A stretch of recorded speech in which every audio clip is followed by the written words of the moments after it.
1999년 중국의 산시성에서 지진이 일어났다.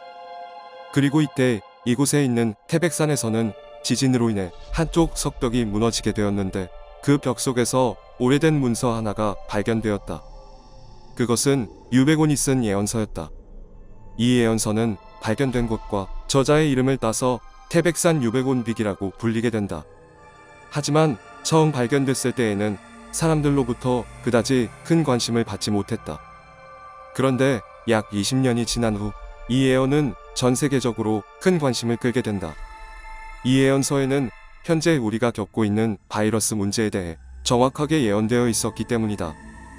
우선 이 예언서를 쓴 유백온에 대해 알아보자.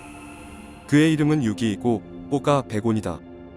유백온은 명나라를 세운 주원장의 곁에서 군사작전을 짜던 군사였고 명나라가 세워진 후에는 재상이 되었다. 유백온은 도를 터득한 도인이었다고 알려져 있는데 특히 천기를 꿰뚫어 보는 신과 같은 재주를 가졌다고 전해진다. 그래서 유백온은 제갈량, 장량과 함께 중국의 3대 책사로 꼽히면서 중국의 3대 예언가 중 한 사람으로 꼽히기도 한다. 그런 유백온은 지금으로부터 약 600여 년 전 미래를 내다보며 4권의 주요 예언서를 남겼다. 앞서 소개한 유백온비기를 포함해 금능탑비문, 소병가, 주비도다. 그의 예언서들에는 중국에서 일어난 주요 사건들이 모두 담겨 있어 후세에 많은 이들을 놀라게 했다. 유백온은 중일전쟁, 국공내전, 대만, 홍콩 반환, 공산당 지도자 등 중국 근현대사의 중요한 사건들에 대해 정확히 예언했다.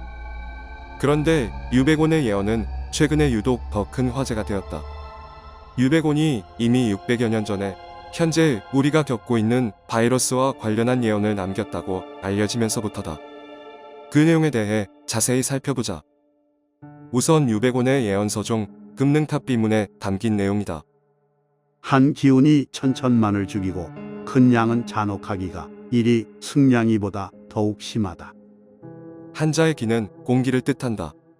따라서 하나의 기운은 공기 중에서 전파되는 코로나 바이러스를 의미하고 있다고 해석한다. 천천만은 천과 만, 즉 많은 숫자를 뜻한다. 그리고 2003년도 양해해에 호흡기 질환인 사스가 창궐했다. 그래서 그와 흡사하게 공기로 전파되는 이번 바이러스를 2003년도에 이어 두 번째로 발생한 더 큰 전염병으로 보고 큰 양이라고 표현했다고 해석한다. 그런데 아마 이것뿐이었다면 이것이 코로나 바이러스에 대한 예언인지 명확하게 알 수 없었을 것이다. 하지만 유백온이 남긴 바이러스에 대한 내용은 이것뿐만이 아니다. 유백온 비기에 보면 이런 구절이 나온다. 전염병이 도래하는 때를 묻는다면 필시 어느 해 9월, 10월일 것이다. 세상에 선한 일을 많이 행한 자라도 이 재난을 쉬이 피해가기 어렵다. 여기서 말하는 9월과 10월은 음력을 뜻한다. 코로나 바이러스의 첫 감염자는 2019년 12월 1일에 발생했는데 잠복기를 감안하면 감염 시기는 11월, 즉 예언에서 말한 음력 10월이다. 이뿐만이 아니다. 유백온의 예언서 주비도에는 이런 구절이 등장한다. 소머리와 쥐 꼬리가 재난을 살포하고 아침에 병들고 저녁에 죽으니 참으로 슬프도다. 바이러스가 본격적으로 발생한 2020년은 경자년, 즉 쥐띠해고 올해인 2021년은 신축년, 즉 소띠해다. 그래서 이는 전염병이 퍼지는 시기를 예언한 구절이라고 본다. 또한 주비도에는 다음과 같은 문장도 있다. 호광이 커다란 재난을 만난다. 예언이 기록된 당시의 호광은 지금의 후베이성과 후난성 일대를 말하는데 이곳은 바로 우한 지역이 있는 곳이다. 우한 지역은 코로나가 상벌했을 당시 도시 전체가 봉쇄되면서 많은 이들이 죽음을 맞이했다. 이처럼 유백온은 자신의 여러 예언서에서 지금의 전염병에 대해 수차례에 걸쳐 언급해 두었다. 그런데 유백온의 예언들을 보면 전염병이 끝이 아니라 이 이후로 이어질 여러 재난에 대해서 경고하고 있다. 주비도에는 이런 문장이 있다. 3월에서 5월은 역신이 창궐하고 8, 9월에는 악인이 다 죽는다. 음력 3월에서 5월이면 양력으로는 4월에서 6월경이다. 그래서 사람들은 이 시기에 전염병이 다시 한번 폭발한다는 뜻이 아닐까 하는 의견도 있었다. 하지만 한편에서는 이후에 발생할 또 다른 바이러스에 대한 예언이라는 주장도 있다. 또한 금능탑 비문에는 다음과 같은 내용이 등장한다. 번화한 도시가 넓은 바다로 변하고 높은 누각이 진흙더미로 변한다. 부모가 죽어도 매장하기 어렵고 아비 어미가 죽으면 아들 손자가 메고 간다. 만물이 다 같이 겁난을 당하니 개미까지도 재앙을 당한다. 이에 대해서는 도시가 바다로 변한다는 점에서 물로 인한 재난이라는 의견이 많다. 그 중에는 중국 최대의 댐인 샨샤 댐이 붕괴하고 이로 인해 엄청난 수해가 벌어지는 것이 아니냐는 우려도 있다. 이 밖에도 유백온의 예언서에서는 전염병에 이어 여러 재난을 경고하고 있다.